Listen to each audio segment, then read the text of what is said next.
For those who have no concept of capitalism, it's hard to make them understand the financial crisis that occurred in the United States in 2008. Similarly, for those who fail to grasp the essence of Powerism, it's also difficult to understand the current political, economic and social crisis in China. 7 years ago I coined a word, Powerism, to capture the essence of all political, economic, and social phenomena in China. And because there was no equivalent word in English, I also coined the word Powerism. Common Western political concepts, such as authoritarian society, and autocratic society, are often used to describe China. However, these concepts have more or less missed the main points. Some are missing and some are exaggerated. 30 years ago, Western scholars compared China to a society ruled by the Communist Party of the Soviet Union or East Germany, which was totally misunderstanding. Later, the economic growth and social freedom brought by China's reform and opening up overturned the theoretical foundation of the CCP's analogy with the CPSU. Later, when the Chinese people and the Chinese economy were open eyes for money at such a rapid speed that it had reached the point of being extremely vicious, some people issue again. Everything looks at money. It is more capitalist than capitalism. And they were called state capitalism. These views have their own reasons, but they are also incomplete. By default, Taiwan is supposed to understand China better than the West. However, the public figures, whether blue or green, are often in contact with Communist Party officials, whether they are pro-China or anti-China. They are basically a group of people who have been subjected to the United Front of the Communist Party of China.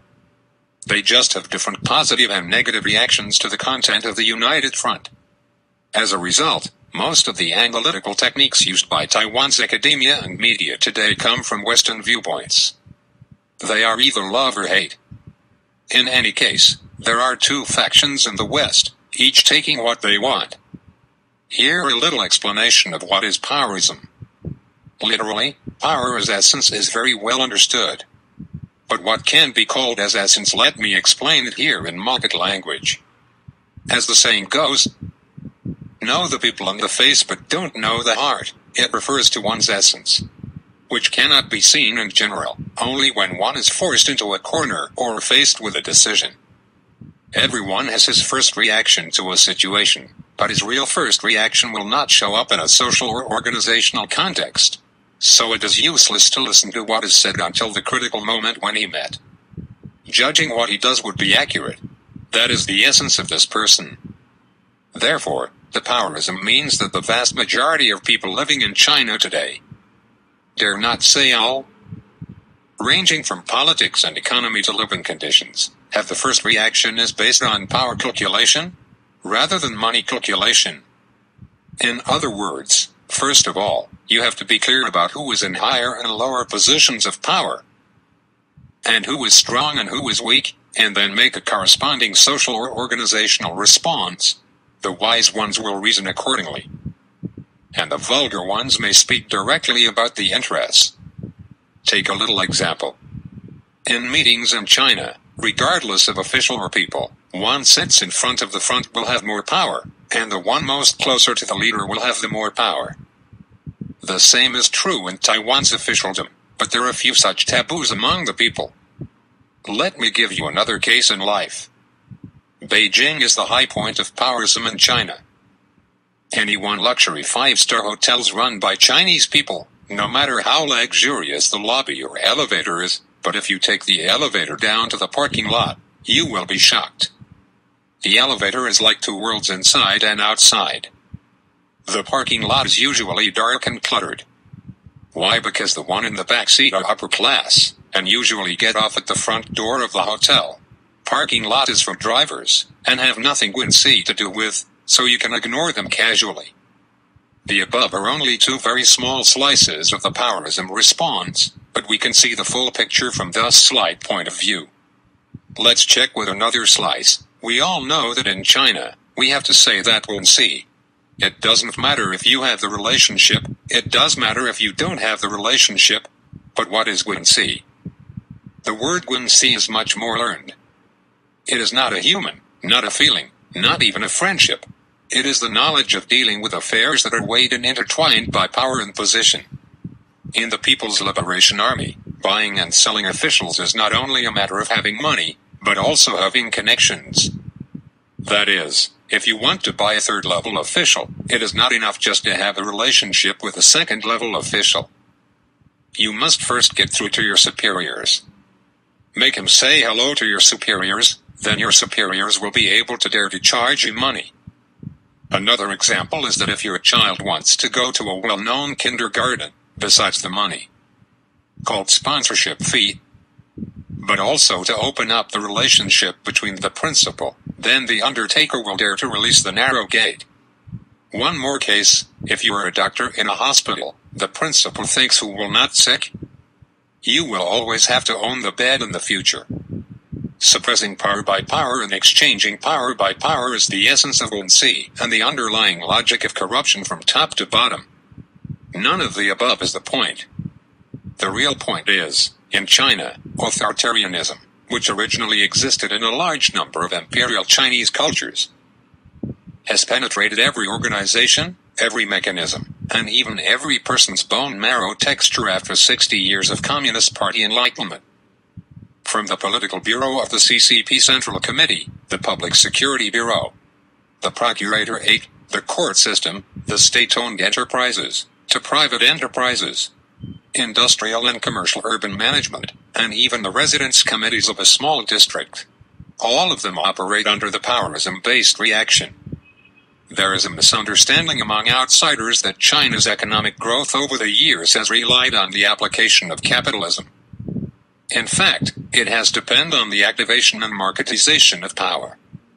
Money, just a derivative of power, has never been a core element of real action. What is the significance of all this chatter to Taiwanese society? There is more meaning than can be said, limited to time length and the reader's patience, here only to talk about the double meanings. First of all, the Taiwanese have to realize that they have not completely rid themselves of the disadvantages of Powerism. In our central or local bureaucracy, although they are already elected democratically, the Powerism is still an unspoken rule. Some of us are still used to the Chinese-style relationship, and the rotation of political parties will not necessarily change this.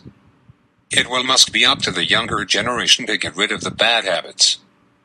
Second, when it comes to cross-strait relations between Taiwan and China, the majority of Taiwanese still allow the ruling party to act as an agent.